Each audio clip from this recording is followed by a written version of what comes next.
Ladies and gentlemen from around the universe, from around the globe, from around the community, welcome to the Power, Purpose, and Passion podcast. I am your host, Anthony Cheam, speaker, life coach, author, trainer, musician, singer, songwriter, ready to give to you everything and anything I've learned over the past 20 years being in the self-help industry, spirituality, psychology, physiology, neurology, everything I get my hands on to learn to upgrade and update my life so I can teach you the best of what I've learned so you can show up and grow up and enhance and advance your life, upgrading your life on a consistent basis so you can claim your power, clarify your purpose, and cultivate your deepest, widest, and highest passions possibly. Ultimately, giving and contributing to others the best of you so that you can inspire others to do the exact same for their lives. Because let's face it, the more and more we give of ourselves, the more we grow up, the more we have to give, and the more we give, the more fulfilled we are, and giving our life away, we ourselves are filled up. So thank you for joining us on this podcast. We appreciate you people that are listening to this podcast passively or actively, either on Instagram or on Facebook or on iTunes or whatever show that you decide to listen to this on. We appreciate your support, and really, it is our honor to be on the show. It's my absolute honor for sure. And I think I speak for Cam as well to be able to give to you this podcast, this delivery system for ideas and inspiration. So, I recently, with one of my spiritual mentors, he basically told me that, Anthony, it's not ideas and teachings that teach people. It might be the starting block for transformation, but what you do in terms of your coaching, in terms of your podcast, your books, it certainly gets the wheels turning. It's not it doesn't substitute for transformation, but it gets the wheels turning. And if you can get people's wheels turning, that could be the very basis, the very impetus, the very trigger for people to make changes in their life. Because change, man, it's one of the harder things to do. And this show is all about letting go of control. This particular episode, and I remember that reminds me of that one episode this one study that was done, and they asked a bunch of people, what would you rather do, change or die? And 90% of the people said they'd rather die than change. And that's how people are so resistant to change. And part of that is letting go of control of your idea of how things are supposed to be, and accepting things as they are, and coming to grips with what you can control and what you can't control. To me, that's a litmus test for highly evolved maturity. Because if you focus on things you can't control, stress will just pervade every aspect of your life. I've learned that because I've tried to control other people, try to control events, and why that person shouldn't have said that to me, or that shouldn't have happened. Why is this happening to me? And you start focusing on why it shouldn't have happened, or why it should have happened, why this person didn't show up, why this person said this, or your boss, or your mother, or your father, whatever it might be, and coming to grips with total acceptance for how other people are, but then turning the door inwards to what it is you can't control, and that is your perceptions, your focus, what you do in those moments. Because at the end of the day, it's not that you are a victim of your feelings. You are the person who chooses to be a victim of the feelings. You're the person. You are the very thing that accepts or disallows these feelings to overcome you or to master you. In order to master your emotions, you have to first acknowledge it. I'm not saying deny your emotions, but at some level you have to come to terms with it's you that gives into the feeling that arises. And that's one thing you can't control, is your perceptions, your perspectives, and coming to grips with what you can and cannot control, and understanding that maybe asking yourself this question, which is a question that one of my mentors used to ask me all the time. Is it possible that your current belief system is outdated? It's not just outdated, but is it possible that your current belief system is the reason for your suffering?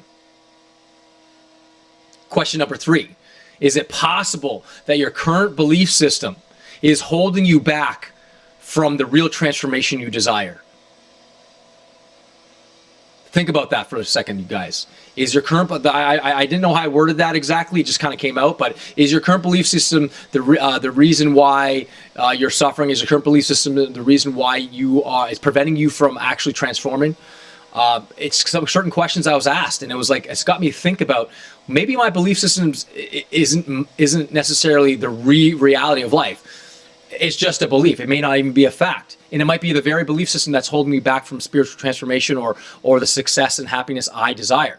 Because you might actually have a belief that says, I'm happy when I make other people happy. Well, you're going to have to wait for other people to be happy in order for you to be happy. But can you control other people's happiness? And the answer is no. So that current belief system, if you have that current belief system, it is completely hindering you from happiness. And in fact, it's actually inculcating and leading you to the opposite. That's unhappiness, because you're trying to gain your happiness by making other people happy.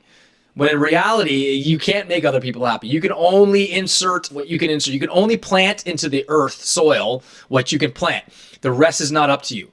It's not like you have to like put together the soil and the sand and the nutrients and the rain, put all those elements together, and all of a sudden the supercharged miracle happens and the plant starts to grow. Yeah, you got to do your part in watering it, but it's not you that grows the plant. You got to plant the seed, and that's what I've come to grips with in my coaching career, in my speaking career, and me as an author, as a father too as well, and as a husband, that I can plant certain seeds into my children's minds and hearts, plant certain seeds into my clients' hearts and minds, and my wife's hearts and minds, and the people I work with.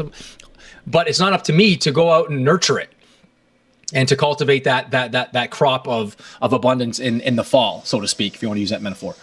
But I've learned, and I'm continuously learning. And by the way, I know the last podcast I did, I was practicing a virtue of calmness, centeredness, and serenity. And I have to say, it is absolutely mind-blowing. The past 6 days have been one of the most trying, teachable, highly realizing 6 days of my entire life, only because I'm so much more aware than I was when I first started this journey about using fundamentals and practicing a virtue on the first of every month. I'm much more, I think, mature. I'm stronger. I have greater character. I have greater integrity. I have greater awareness. I feel like I'm a greater vessel of love. But I now am more hyper aware of my ego. I'm more hyper aware of how lack of calm that's in my life, or the stresses that I allow my environment to control me. So I've been practicing calmness and centeredness and serenity in every moment when I'm stressed. So when stress comes, I can't control the environment, but I can control how I respond. So as soon as stress comes in, or that's something that activates my stress impulses, or my knee-jerk reactivity, I immediately go to, this is a perfect opportunity to practice calmness, centeredness, and serenity. And I use it as a means to practice those things. And that's what I can control. I can't control what people say or what people do or what people say to me on the internet or what my kids do or what my wife does or whatever. I can't control, but I can control me and my response and my perception. And so hopefully that gives you an idea about letting go of control and the idea of letting go of control. And that really means just coming to terms with what you can control and what you can't control. Does that make sense? And I went off on a tangent there, guys. I failed to introduce Cam to the show, man. I get into those modes. You know what I'm saying? How you doing, Cam? What's going on? On this topic of knowing what you can control or can't control, I think a lot of it is awareness. A lot of people don't actually identify what they can and can't control. They just see it all as one thing coming at them.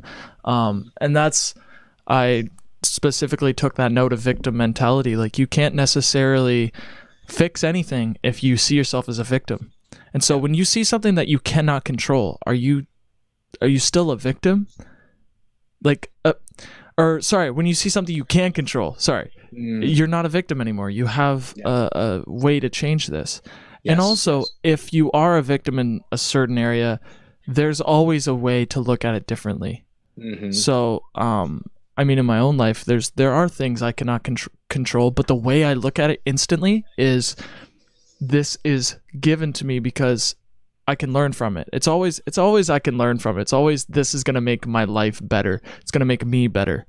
So I guess the only thing I would have to add is make sure that if it's something you can control, that you don't victimize yourself, because you have control. It's a waste of your time to victimize yourself. Yes. And also make sure that if you cannot control it, then just reframe what's going on. And for me, the easiest reframe is looking at it as a beneficial thing. Like, I'm going to be better for this, and this was given to me, or even I chose this, and these are just beliefs of mine that get me through and get me to push through those barriers. Yeah. And you know what? The idea of victim thinking, I think, I remember one coach said something along the lines of, it's a whole lot easier to be a victim of your circumstance and your environment than to be a victim of your own choices.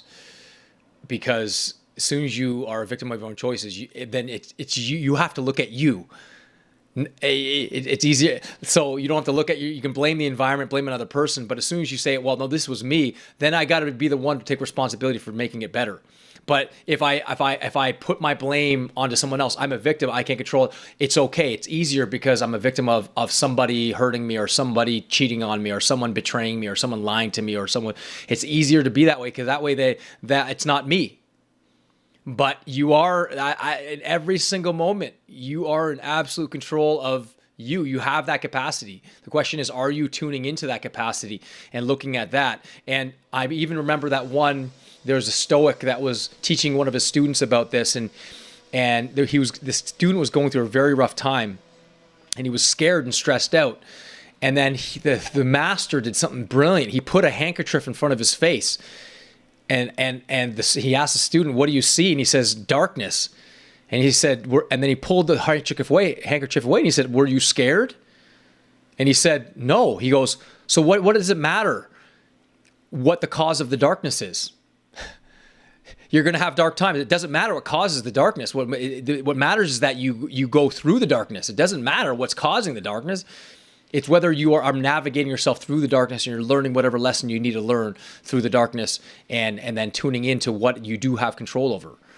I mean, we don't have control over the sunshine or the rain or when it's dark or when it gets, starts to snow, but we do have control over ourselves and our response to those things. So that, I tell you, the lesson of this podcast, this particular episode, would be understanding what you do have control over and what you don't have control over. And then coming to terms with, okay, and focusing on what you can control.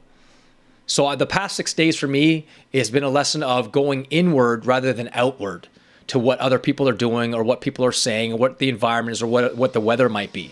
And then going into here, my mind, opening up my heart, opening up my body to the feelings and becoming more attuned to the feelings that my body, the feelings in my body, and becoming attuned to that, and then calming those elements that are stressing or reacting to it, that are like the knee-jerk reactions that I normally react to. So I'm learning stability, I'm learning calmness, I'm learning center by practicing those things in those moments of high stress. And what better way to learn calmness, not when things are easy, but when things are chaotic. How do you learn love? When people around you are hating you, right? How do you learn patience? By not putting yourself in impatient situations, by actually putting yourself in a situation where you're normally impatient and then practicing patience during that time. How do you learn courage? Not by stepping into things that are easy, by putting yourself in a situation where fear tends to dictate your everyday responses, and then acting out of courage. How do you gain big muscles? By putting yourself in a situation where you're lifting weights you've never lifted before and going to failure when it hurts the most. And that's how you gain the muscle. So those interior qualities, I have told this to many people listening to the show before, those interior qualities grow with use. Exterior qualities diminish with use, and it's those interior spiritual qualities that, as you practice them in the most difficult moments, that you'll grow the most, and then you'll expand the most, and you'll take your life to a whole different level, in personal, professional, relationship wise, spiritual wise, and those are the gifts that can't be bought with money. So hopefully you guys got a lot of this particular episode. I know I did, and I'm certainly the person listening to this most is me. Okay, so we teach that which we need to learn the most. So thank you for joining us on this podcast. Thank you, Cam. Thank you for people listening. If you love the show, join in on it, on the conversation. Ask questions. Join our podcast on iTunes, Facebook, Instagram, whatever it is. Leave a comment. Ask questions, and we'd love to hear from you. Give us a 5-star rating on iTunes. We love to expand the dimensions of our influence and make the world a bit better than it was the day before. So thank you for joining us. God bless you guys. To your continued upgrade and evolution. Live it up with power, purpose, and passion. God bless. Take care.